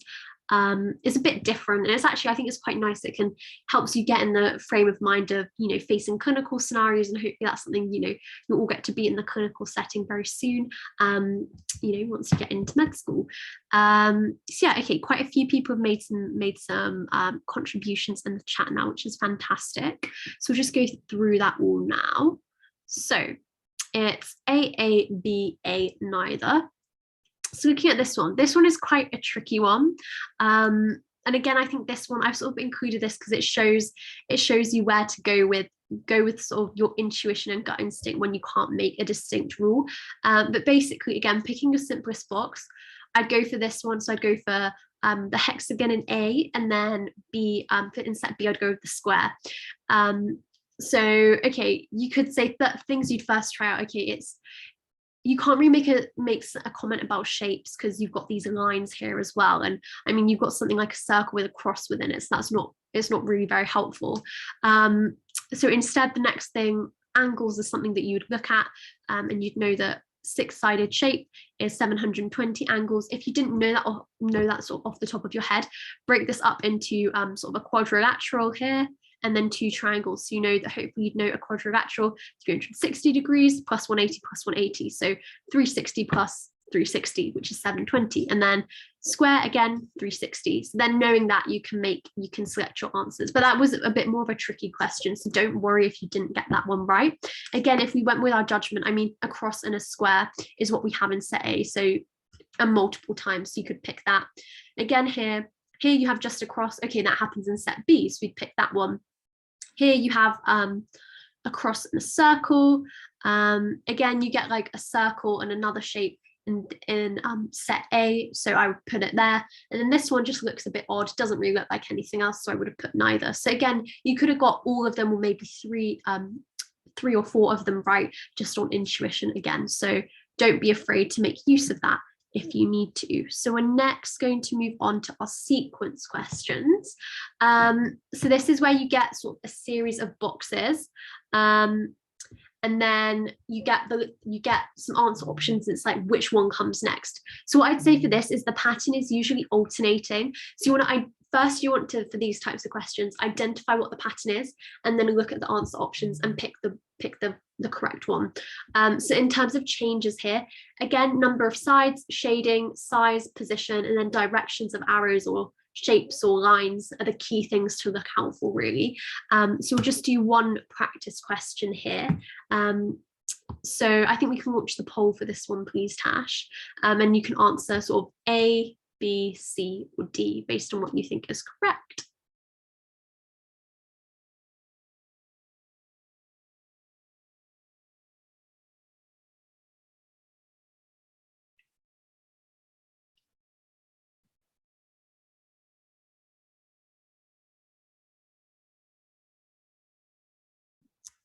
Nikki, while people do that, there's a question, I really can't remember, there's a question about the official UCAT mocks harder than the Medify mocks?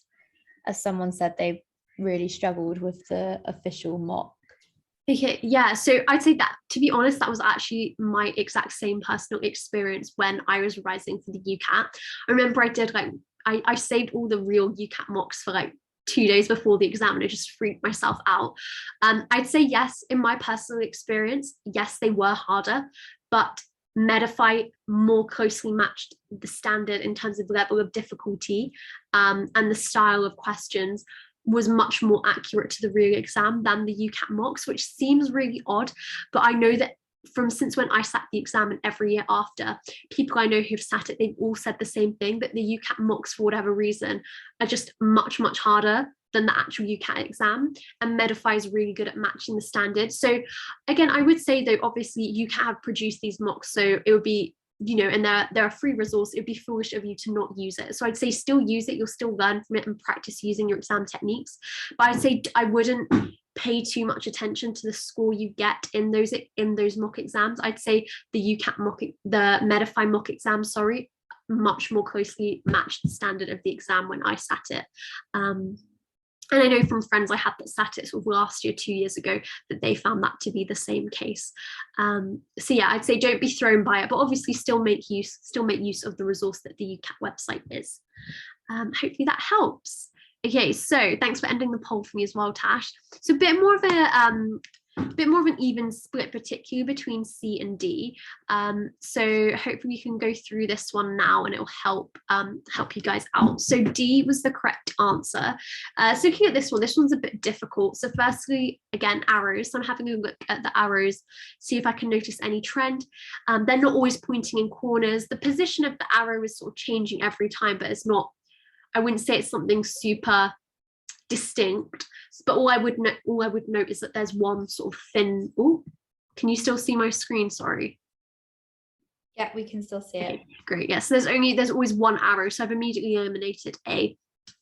So I've got, then looking at my shape, so I always know I've got sort of a black shape inside a circle, which doesn't really help me eliminate between C, D, and E, as they all have that. So I've got a triangle, a square, then this arrow looking shape, and then a hexagon. So I've got a 3-sided shape, then a 4-sided shape, then a 1, 2, 3, 4, 5, 6, 7, 8, and then a 6. So again, that's not really helping me.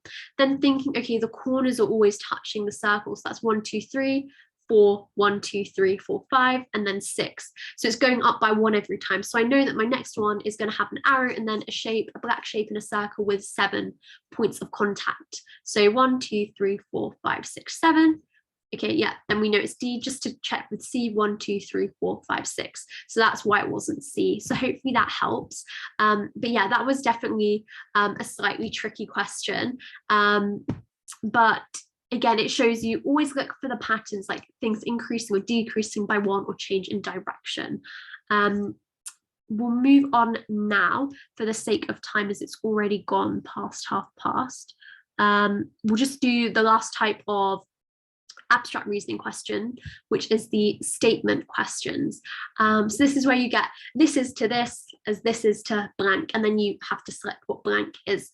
So again, key things to look out for this time, very repetitive abstract reasoning is as a section. So things like your position, shading, direction of arrows, size changing, so getting bigger or smaller, and then sides. So the number of sides, types of shapes. Are there only particular shapes where the number is changing? Are all shapes experiencing a change? Is there a switch between odd and even in any particular context? So let's just do a practice question of that now. So again, if we launch the poll, you'll be picking between A, B, and C this time.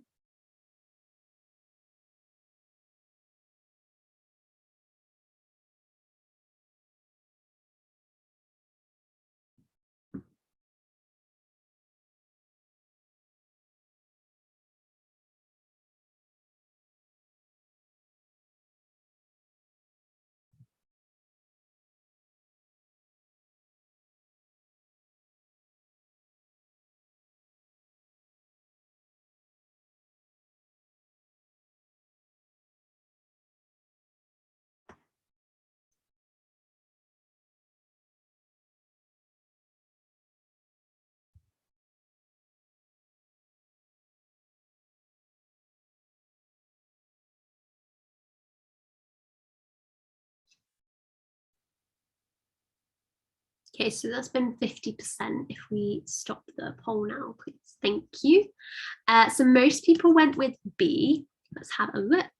The answer was C. So looking at it this time, we had the number of lines doubling whilst number of sides of shape, there's number of sides of the shape halved, sorry. So if we look at this, so I know first off, I see, okay, so I've got this sort of four squares, and then I've got a hexagon. I noticed that I've gone from a hexagon to a triangle. So firstly, the first thing I'm looking for is that the number of sides of the shape has halved. So I know that I'm looking at a 2-sided shape. So I've already got either B or C. Okay, next thing I'm looking at, so I went from 1, 2, 3, 4, 1, 2, 3, 4, 5, 6, 7, 8. So 1, 2, 3, 4. So again, I'd be going to 8. So that is not, you can already see, you don't need to waste time counting. You can tell that that's a lot more than 8, whereas 1, 2, 3, 4, 5, 6, 7. So 1, 2, 3, 4, 5, 6, 7. Okay, so that maybe hasn't helped me either. 1, 2 lines, 1, 2, 3, 4 lines. Okay, that's doubled. So 1, 2, 3 lines. So 1, 2, 3, 4, 5, 6. So yeah, then I know that it's C. So again, if you try find a pattern that you think works for one, it might not work for the other. So just try find something that's sort of similar but different. So I was counting the number of sort of squares or sort of segments that were made up, and that worked here. We tried it here, didn't really work. Went back to the drawing board, looked at number of lines instead, and then we found something that worked. So yeah, that was the pattern there. So now moving on to situational judgment. There's a lot of information here, but a lot of it is quite repetitive. But basically the thing is, just think about the there are various sort of factors you want to think about when choosing between answer options. So you always want to make sure you're picking things that are sort of showing honesty and integrity, ability to work well under pressure and prioritize things, good communication skills, good sort of ethical integrity, always maintaining patient safety. That's number one, paramount all the time in healthcare, showing good teamwork and leadership. And the sort of questions I always try to ask myself when approaching situational judgment questions is, what qualities do they want me to emulate, and sort of what would the perfect medical student do in this situation? So yeah, some extra things to remember: always take the answer options as they are. Don't think, oh, I'm not going to pick this answer option because it'd be better if, as well as doing this, they also did that. Just look at things as they are and in comparison to each other. And then another thing is intention doesn't equal action. So good intentions don't count for much in the situational judgment. You're evaluating the action itself and not the thought behind it. And then a final thing, confidentiality. This is something that's really helpful for your exams as well. So you always need to keep confidential information confidential unless the patient consents for you to break confidentiality, unless it's required by law, or unless it's necessary in public interest. And before you break confidentiality, you want to make sure you do everything possible to persuade the patient to agree for you to break confidentiality, and you want to tell a patient that you need to break confidentiality before you go ahead and do it. So that's something that's really important to remember. Then finally, I'm not going to go through all of this, but again, for your interviews and also situational judgment, reading this document called the GMC Good Medical Practice, or also the GMC General Medical Council's document Tomorrow's Doctors, is a really good resource. It's sort of outlining how they expect doctors and medical students to behave, and it can sort of help you get in the right frame of mind of the people that write the UCAT, specifically the situational judgment questions, to help you work out what sort of thought processes you should be having, what factors you should be considering, so you can pick the right answer and get that band 1. So yeah, again, just really generic points, or you can find all of these in the sort of GMC documents. And again, one final thing, really helpful for interviews, and again will help you in SJT as well, is remembering the 4 pillars of medical ethics. So again, I won't go into these in a lot of detail. There are loads and loads of fantastic resources online, but the 4 pillars are autonomy, so that's providing patients who have the capacity with the information they need to make their own decisions. Beneficence, which is promoting what's in your patient's best interests. Non-maleficence, that's doing no harm. And then justice, which is equal treatment for all and respecting the law. And just remember these 4, you always want to try follow these 4 pillars. So, if you see an answer option that really goes against one of these 4, then you can probably eliminate that as not the best response to a situation. So yeah, in terms of the questions you'll get appropriateness questions and importance questions. So for your appropriateness questions, you want to, so for these questions, I actually like to read the scenario first. This is the only section of the UCAT where I would do that. So I'd read the scenario first, then I'd read the action, evaluate the action, and to then help you work out what level of appropriateness it is. So if it's only positive, then it's very appropriate. If it's generally positive but with a negative component, it's appropriate but not ideal. If it's only negative, it's very inappropriate. But if it's generally negative with a positive component, it's inappropriate but not awful. And usually people are very good at picking if it's very appropriate or very inappropriate, but these other 2 can be quite difficult to distinguish. But just always remember, what's the net thing? Is it net positive or net negative with an added element of the other? And that's the way that can help you sort of decipher between those 2. So yeah, we'll just do practice questions, but before we do that, again, importance question, same thing, exactly same model. Read scenario, read the action, and evaluate it. If it's very important, it means that it's something that you must do. If it's important, it means you should think about it, but you don't have to act on it right now. If it's of minor importance, it's something you could do if you wish. You don't really have to think about it. And if it's not important, it's something that you should not take into account. So yeah, that's with that. Let's do some practice questions now then. If we can have the poll up, please, Tash.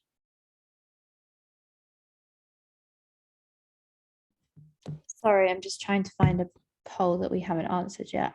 No worries. So yeah, again, read the passage first, then look at your action, evaluate it, and pick your answer option. And again, sometimes it can be really helpful just to like eliminate as well if you're stuck. So that's something that you can do too. We might have to use the chat. Yeah, thanks, okay. guys. Let's use the chat. So again, just put A, B, C, or D based on what you think. Okay, so a lot of people already answered that. We'll just give it another couple of seconds.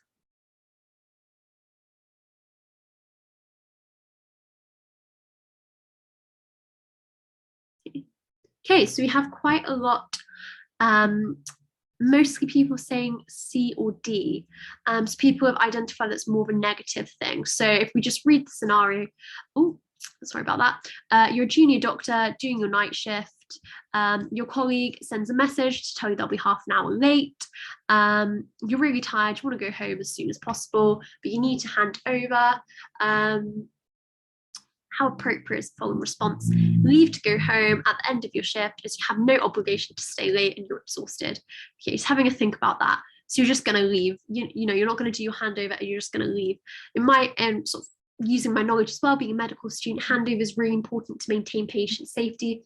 It's a really key part of integral communication with the team to provide continuity of care so that people taking over have the latest information, know how to prioritize jobs effectively, and to make sure that patients are cared for properly. So I would say that's a very inappropriate thing to do.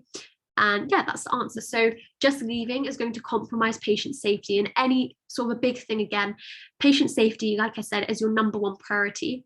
If it is something that's going to compromise patient safety, it's always going to be a very inappropriate thing to do, because patient safety is your number one thing that you need to maintain and is crucial in healthcare. Next one. So same scenario, but this time wait the extra half an hour to give a proper handover to your colleague.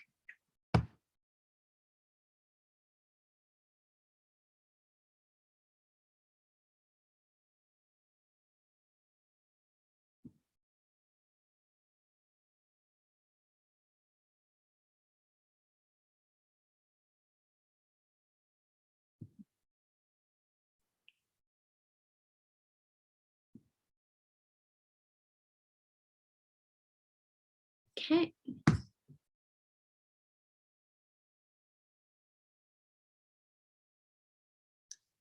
So a lot of people, so we've had some B's and then quite a few people have said A as well.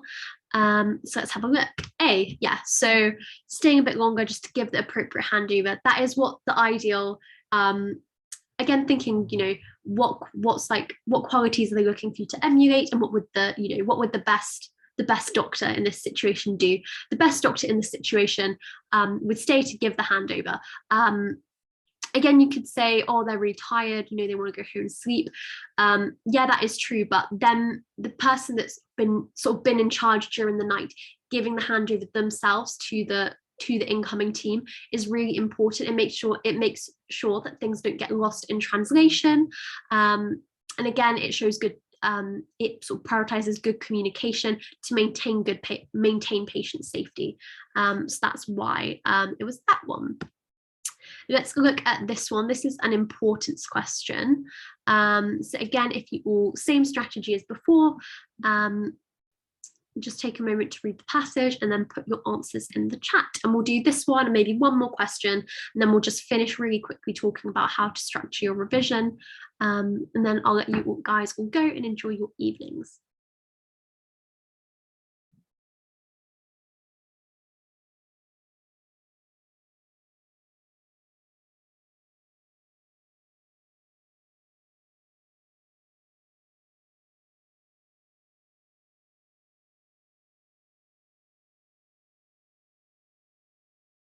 Okay, so most people are saying A. I've seen a couple of people say B as well. Let's have a look at this. Yeah, this is very important. So medical student on placement, enjoys it, quite hectic. One day she comes in, there's someone who's an expecting mother. She's just starting labor. It's going to be a while before, you know, the baby is born. But this med student has noticed that they're feeling quite down because their partner's not turned up yet in the hospital. And she's wondering if Gina's wondering whether to come in to keep her company. So how important is it to take these into consideration, that the patient is willing to talk to her? So yeah, this is a very important thing. Before thinking whether you go into the room and sort of stay with this expecting mother, it's really important that you think, are they willing to talk to me? Because if you just go into this, you don't want to just go into this room in sort of, a very stressful situation, stressful environment for the patient, if they don't want to talk to you. So this is something that you must take this into account and think about this and act on it before you actually make your decision of whether to go in or not. So that's why it's very important. So hopefully that made sense. We're just going to go on to our final thing now. So hopefully you found all of that helpful, sort of going through the sort of key techniques for each section and then a couple of practice questions. But like I alluded to before, I would recommend 6 to 8 weeks of preparation. How to decide between 6 to 8 weeks, I hear you ask. What I'd say is first take a mock exam to see what your baseline is. Again, like we already discussed, the official UCAT mocks are really difficult. So I would say maybe do one official UCAT mock and then also one Medify mock, see what mark you're getting. And then based on that, you can see whether, if you're already at, a very good standard, then maybe 6 weeks will be enough. Whereas if you aren't really happy with your score, then 8 weeks might be better for you. Then, so you want to do your mock exam to know your baseline. Then you're going to do loads of practice questions. And this is where Medify is, your best friend. First, do your practice questions untimed and then timed, just because you want to do untimed first to really hone in on the technique. Once you've nailed the technique and without time constraints, you're getting most things right, then move on to doing them timed. What I would do as well, I practice in 2-hour blocks to mimic the actual exam. Again, like I said, sit down, get used to yourself working in those periods of time, and just make sure you're taking really good rest breaks in between, because working for 2 hours straight is really draining on your brain. So make sure you look after yourself as well during the sort of grueling revision process. Then once you've done a lot of practice questions, you've done the mini mocks on Medify as well, then I would go on to do more mock exams, sort of in the sort of week leading up to your actual date of the exam, and then you're good to go. In terms of revising on the day, some people say do revise on the day, some people say don't. I would personally say follow the same sort of strategy you would use for your school exams like GCSEs or like A-level. Obviously most of you won't have sat A-levels yet, but what you do in sort of you're in school internal exams as well. So if you're the sort of person, if revising on the day is going to stress you out, then don't revise on the day. Whereas if you're the sort of person where that really helps you and gives you that boost to go in for the exam, then do it. So yeah, you know yourself best and what works for you, is all I would really say for that. Yeah, so for closing, I don't know if there's anything, Tash, you wanted to say for me to hand it over to you now. Yeah, thank you so much, Nikki. I know that I wish I had this kind of webinar when I was studying, because I found the UCAT really, really hard. And I just want to say that it's not the be all and end all. It's obviously really important, but I didn't do amazingly well, hence why I wasn't hosting this webinar. But I was still managed to get in. So just try your best, but it's really difficult, and it's unlike any other exam that you will have sat.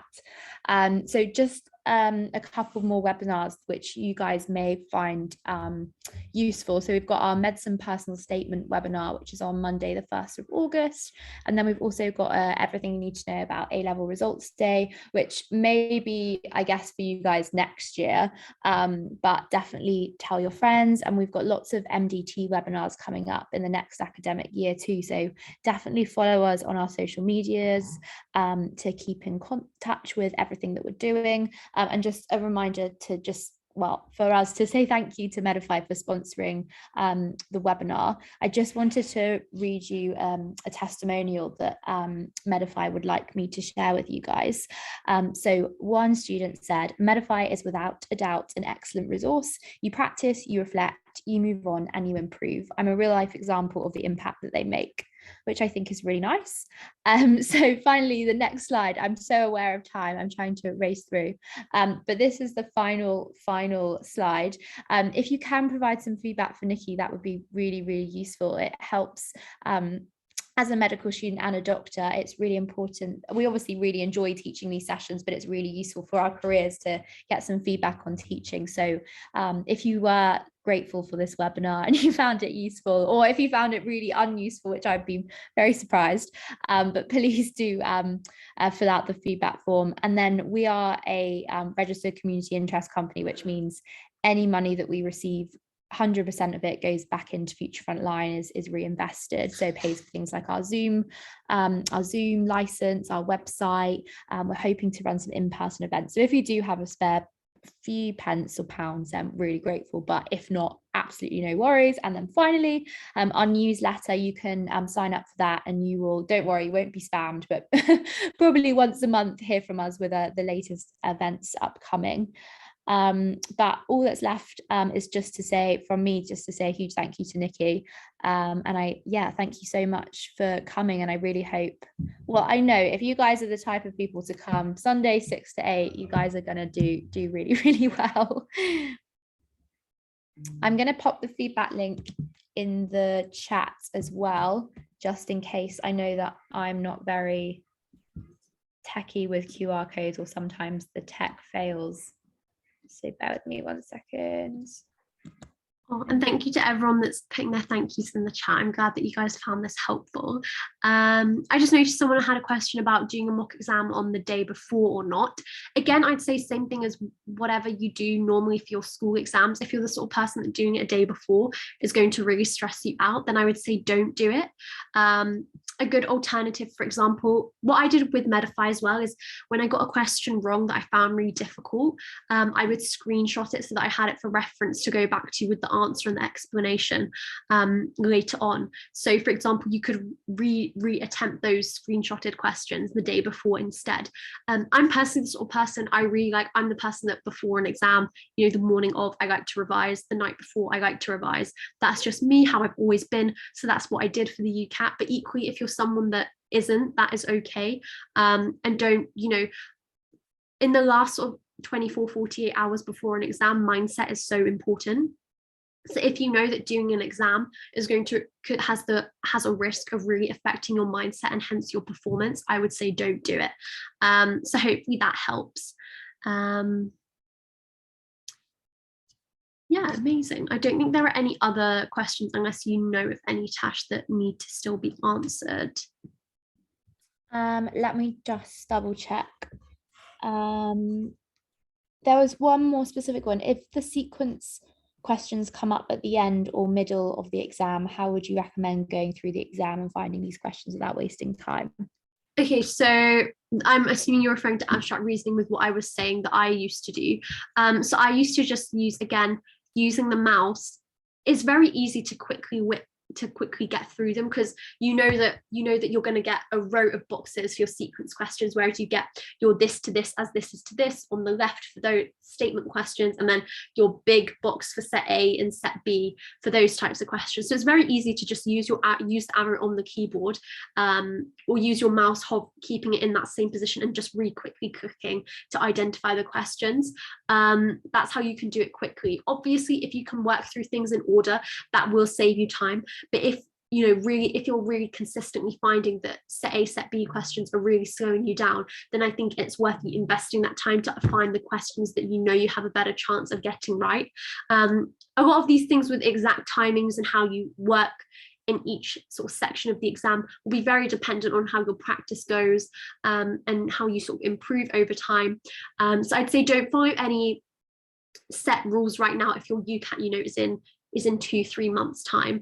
I'd say first just try work through things in order and then adapt based on that. So hopefully that helps.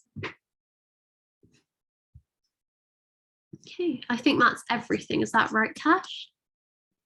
Yeah, that's everything. Maybe just give it a couple of minutes in case people are still scanning, finding links. Yeah, exactly.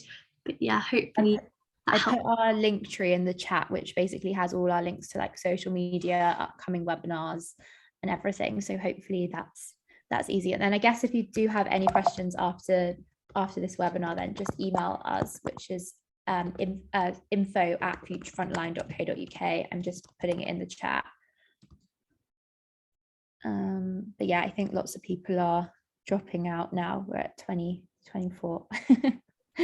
Well, I'm glad everyone's going to enjoy the rest of their Sunday evenings, and hope it's not too unbearably hot for anyone. Or it hits 40 degrees tomorrow. Yeah.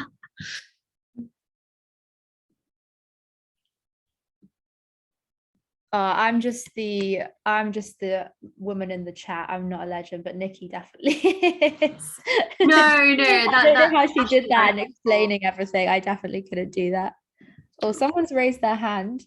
Oh, do they want Oh to? no, they've unraised their hand. Okay. I think that was...